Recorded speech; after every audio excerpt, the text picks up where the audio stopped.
Hello soulmates, yeah, welcome to my YouTube channel. In today's tutorial, I'm going to be teaching you guys how to cut and sew this shirt dress you are seeing on your screen. If this is something you're interested in, please keep on watching and let's get started. And before we dive right into this tutorial, I made use of 2 yards of vintage material to make this dress. So now I've already folded my fabric into two. I'm going to take in my shoulder measurements divided by 2, which is 9 inches, and I add extra 1 inches for the armhole joining. So now my neck width is 3 inches and my neck depth is 1.5 inches because we are cutting the back of the dress first. And then I came down at the armhole point, at the shoulder point, by 1 inch, and I'm going to be connecting it to the neckline as you can see me doing.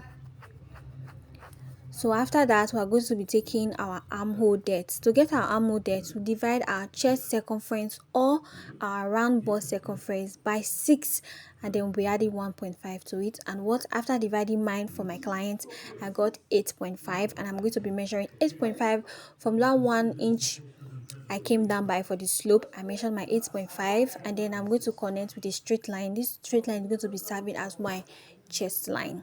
So this is my chest line now.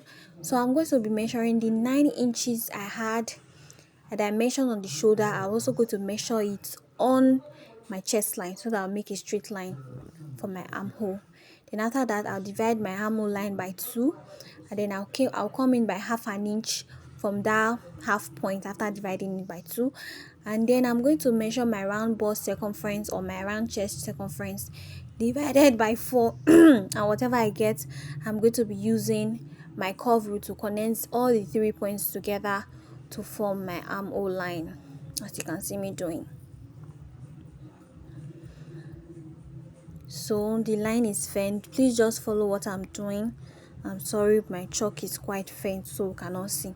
So at the shoulder point, I'm going to go down by how long I want this shirt to be, and I want it to be 35 inches long. That's what I marked on the first end, and on the second end I'm going to be using my ruler to connect each point together to form a straight line. Then the next step we are going to be taking is to measure the biggest part of your client's body. Mine was the waist because my client has big tummy. Sorry. So measure it, divide it by 4. You add extra 2 inches for ease and 1 inch for seam allowance. So that's what I did, and I ended up adding 3 inches to what I got after dividing the waist by 4. So I'm going to be connecting all the points together to meet the armhole line, to meet the armhole curve. So after doing that, we're going to be cutting out the back. I'm just trying to make the line visible, but it wasn't visible. Just look at what I'm doing and then follow through.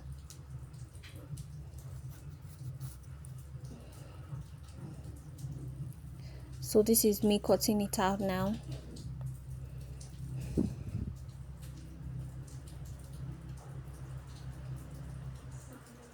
So now I'm going to cut out the neck. Before I cut out the neck, I went up at the shoulder line by half an inch. This is going to be served as the shoulder joining, and then I'll cut it out.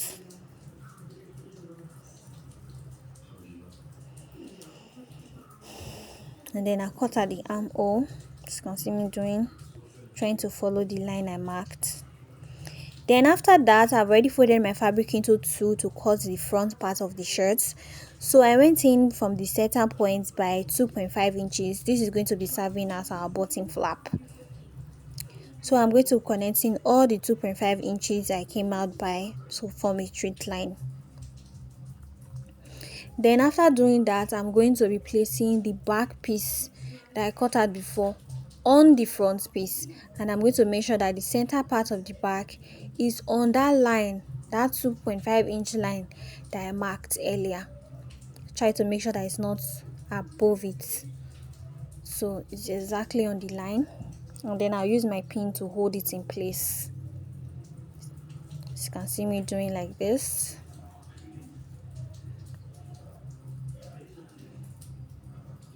Then after making sure that everything is in place, I'm going to cut it out.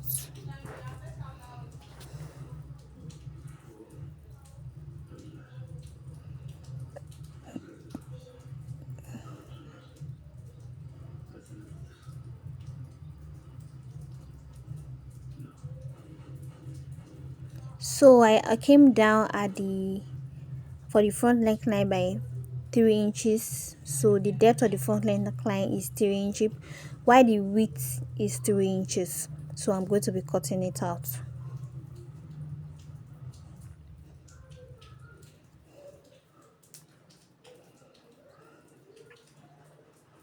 So just look at what I'm doing and then follow through. See, the width is still 3 inches, it's just the depth that is just different. So I'm going to be cutting this out.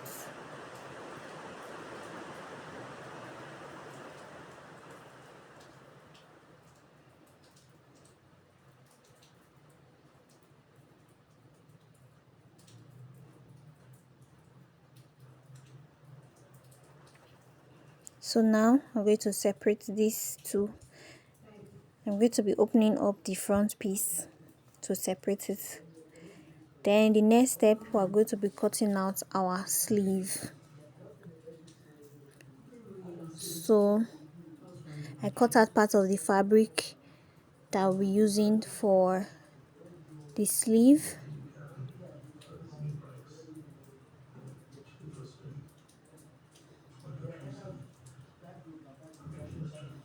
So I've already folded my fabric into two.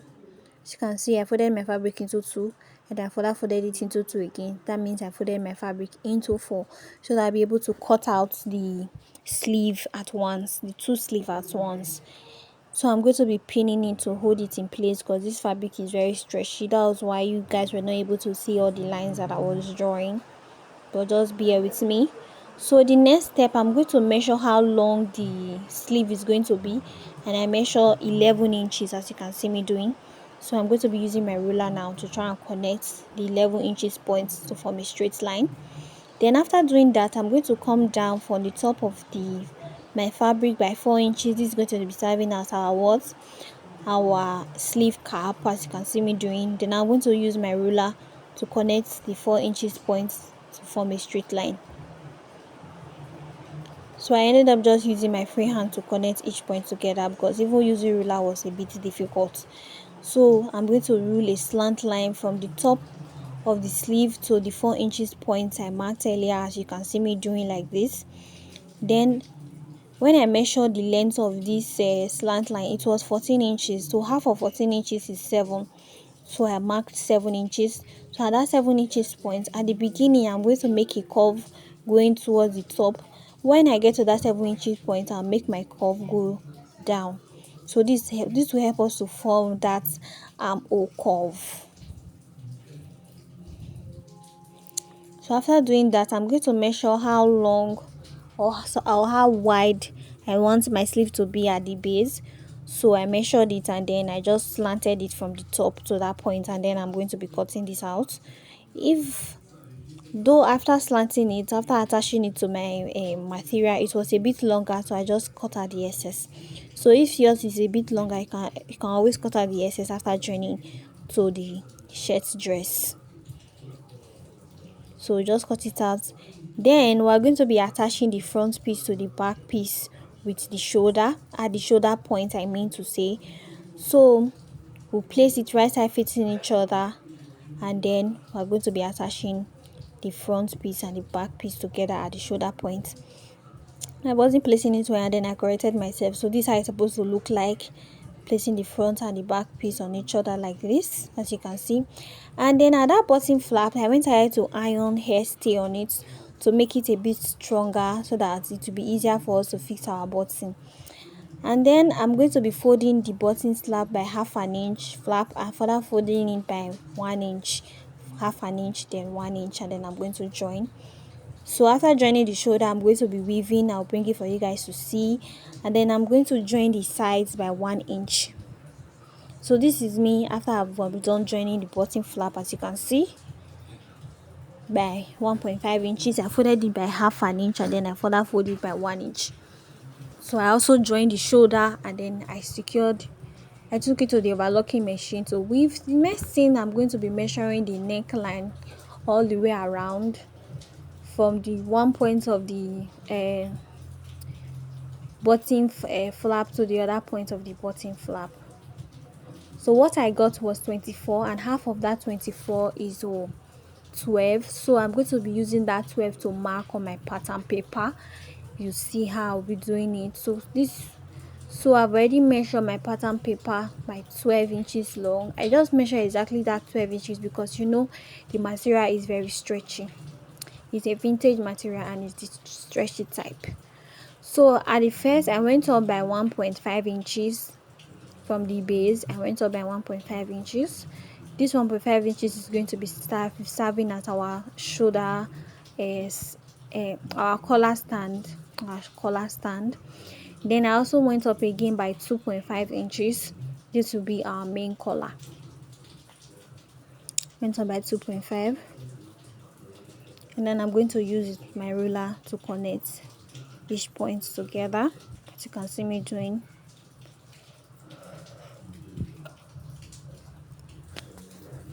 So after that I'm going to go in by 2 inches from the end of the collar. Then I'm going to slant it at the main collar, while at the collar stand I'm going to just make a simple curve.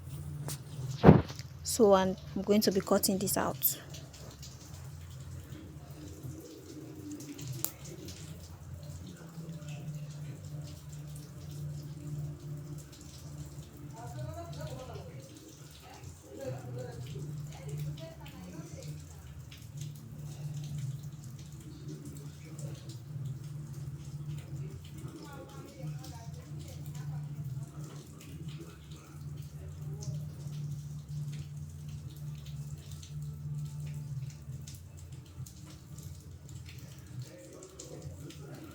So I'm going to be placing this now on my fabric to cut out. Just watch what I'm doing and follow through.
So after I was done ironing ST to the collar stand, this is how it looks like. So I'm going to be joining the sides. I'm only going to be leaving the down part where I'll be attaching it to the collar, to the dress I mean. So I've already attached the collar to the dress. This is how it looks like.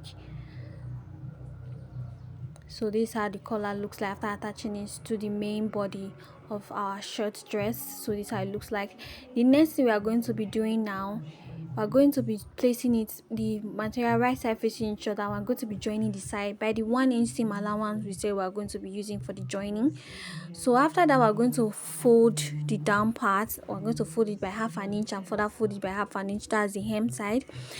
And then we're going to be fixing our sleeves. First, we're going to be hemming the base of our sleeve by folding it by half an inch and further folding it by 1 inch to hem the base of the sleeve. Then we're going to be attaching the sleeve to the shirts. Then the sides of the shirt we're going to be joining. We're going to be taking it to the overlocking machine to weave. The hem part we're going to fold it by half an inch and further fold it by 1 inch to secure it together. So we'll join it right side facing each other and secure it by the 1 inch we said we're going to be giving it earlier. So this is how it looks like after joining the side by 1 inch and weaving it at the overlocking machine. And then this is the base of the sleeve after I fold it by half an inch and further folded it by 1 inch. And then this is how the dress looked after I was done joining every part of it together and hemming the down part. So if you find this video helpful, don't forget to give it a thumbs up, and then please subscribe to our YouTube channel so that you get notified when we upload a new tutorial. So this is how it looks like. This is the final look. I'm going to be fixing my buttons later. Thank you so much.